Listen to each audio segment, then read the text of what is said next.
movement progression stuff, like basic movement progression stuff that we use.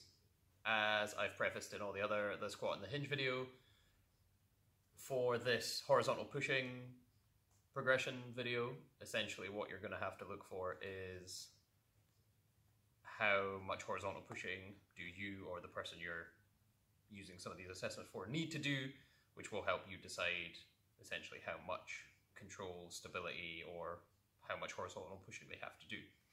Again, competitive powerlifters need to be able to bench press with a pause, pain-free, because they need to train it a lot for competition, because that's what they compete in. General members of the public, Joe Blogs that don't compete in powerlifting, don't necessarily need to bench press. They can use any other bench press variant, and also full range isn't as mandatory for them as much as it would be optimal. It's not mandatory because it's not part of their competition event, so it's not like it needs to be achieved, and if you can get by working without it because of factors involved, then you can do that. So for horizontal pushing, what we're going to be talking about a lot is scapula stuff, essentially scapular control, because that's pretty much all that it comes down to, and poor scapular control along with thoracic spine mobility will probably contribute to most injuries or niggles, tendinopathies, whatever, related to horizontal pushing. So what we're on about, scapular control, scapula's the fancy word for your shoulder blade. Essentially how you want to, just trying to get sight onto the camera. So essentially most people, or a lot of people will come in kind of mildly rounded. Scapular control usually moves in a few directions of, there is retraction, where we pull stuff back. There is elevation, where we shrug stuff up. Again, loads of people have done shrugs. Or if people tend to get super stressed out at work, a lot of them will enter the day, like they will just end the day like this in general, just kind of like hunched up. Retraction, protraction, elevation, depression, where we kind of lengthen out the neck and try and tuck your elbows into your pockets down here and make yourself as tall as possible. All of those are important for various reasons and appropriate at different points. So, first, movement progression, really, really basic. You'll get a lot of people coming in if you work with clients who can't do push-ups. I would always try and get people to do push-ups first, because I think getting control of your scapula as well as some very basic body weight strength as like a groundwork is good before you start doing a whole bunch of bench pressing and stuff, because all that focuses on is not moving them. Like for bench press, all we need to do is pin them back, pin them down, and then just not move. Like you keep them pinned back and down there. What we don't want to do is get to the top of a rep and lose it and try and have to reclaim that because there'll be a bench there and it's hard. Whereas with push-ups, I don't know why I turned around. So with push-ups, we want to go from protracted at the top through retraction and depression as we go down to the floor, nice and tucked in, and then as we come through, push through to the top. Again, the reason we want protraction at the top position is so we're not hanging on a rotator cuff or your serratus just at the top. You want like a nice solid reached position to make sure everything's in control and you're not going to twing anything.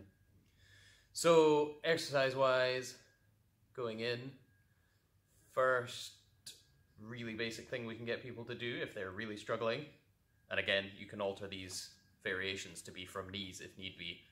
The ultimate regressed style of push-up that we would use would be like an isometric push-up from knees.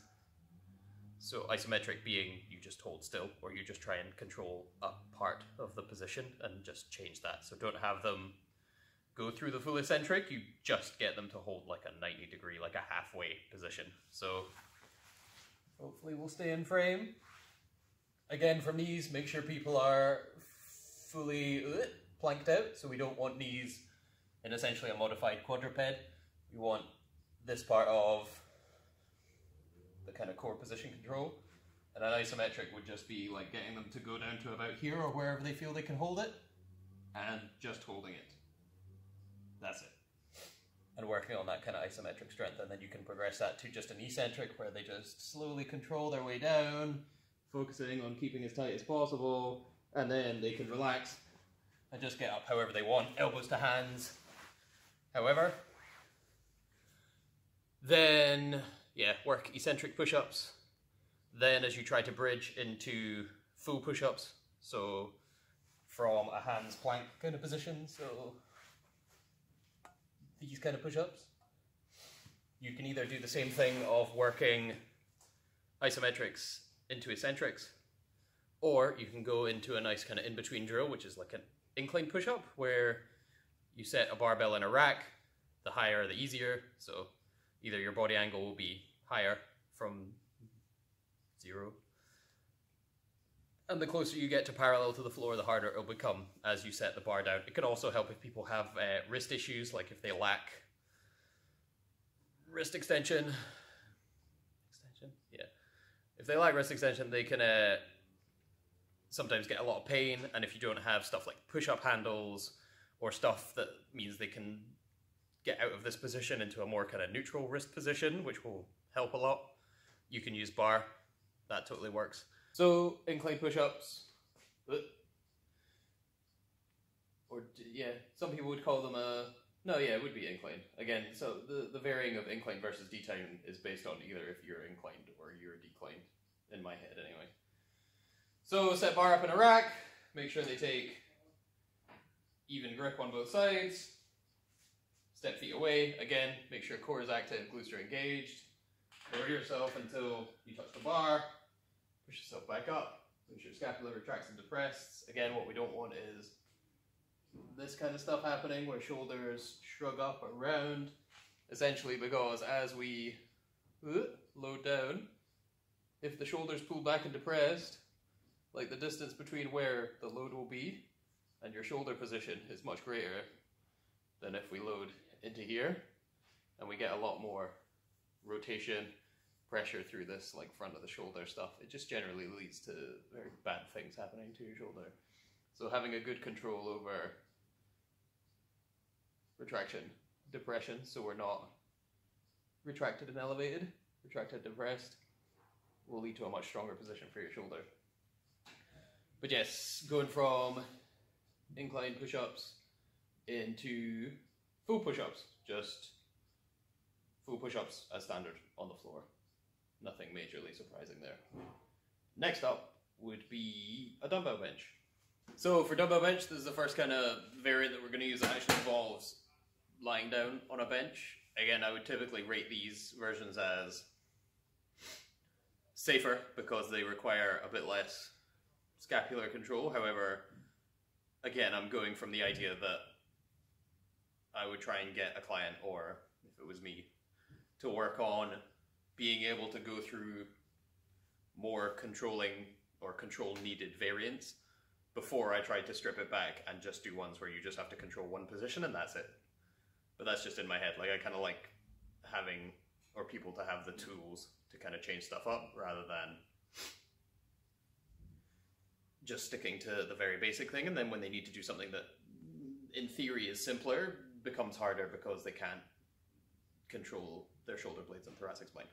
Anyway, lie down and then get shoulder blades kind of pinched in, ribs mildly flared. Again, this isn't really like an arch. Like, I'm not trying to like arch my entire position and mess about with this low spine. My low spine is pretty neutral.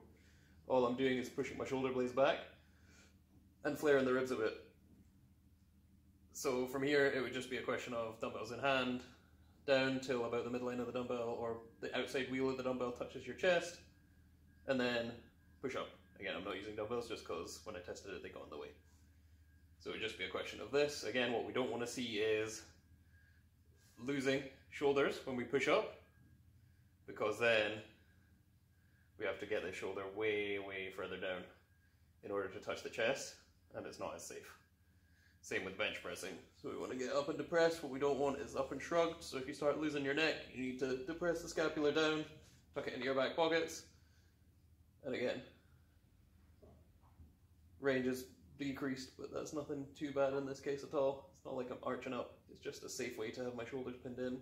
You can see I'm starting to lose this shoulder. It's creeping up. Because you want to go down, depress down, push it. Stuff to watch out for. Rounding, especially if people start like this and try and tuck in and roll up when they press. They don't want any of that because, again, it puts a lot of anterior stress on the shoulder. Not good. That's why you find a lot of people have problems with dips. But yeah, so after that, you would essentially have the same technical issues on a bench press. Anything where you're lying actually on the bench, you just want to keep shoulders pinned back, depressed, make sure they stay that way throughout all of your reps. If you lose it, don't be afraid to just re-rack it, especially if you've got a few more to do. It's much more beneficial to get your reps done in a better position than done in a crappy one where you might risk your shoulder, especially if you have a history of shoulder issues, dodgy shoulders, niggly issues. And the most advanced, I'd say, horizontal push variation, again, technically not horizontal, but we'll see, will be dips, which we'll go on to next. So last variant will be dips, which again, I realize that some people might have seen the other side of dips where you do the split between two different benches. Like if you have like one bench for your hands, one bench for your feet, and you kind of bridge them and you go behind them. I don't really rate those kind of dips. Again, I don't rate the position it kind of forces you into by having to have your feet out wide. I'd rather have everything kind of free and controlled so you can decide where it goes rather than having a block under your feet. I don't rate those kind of dips. I don't do them. If you want to, crack on, but that's not the kind of dips that I'm going to be putting in this for a variant. So, thing with dips, again, what makes them most advanced is you have a lot more to control and you are pushing range with typically a lot more weight than you would throw around. So the only other thing that compares to this in terms of range that we've done is dumbbell bench, where you get this really deep chest stretch, which is why they're quite a good variant for hypertrophy stuff. With dips, you are getting, albeit maybe a deeper range at a different kind of angle, so it can hit your chest a bit differently. Also good for hypertrophy stuff.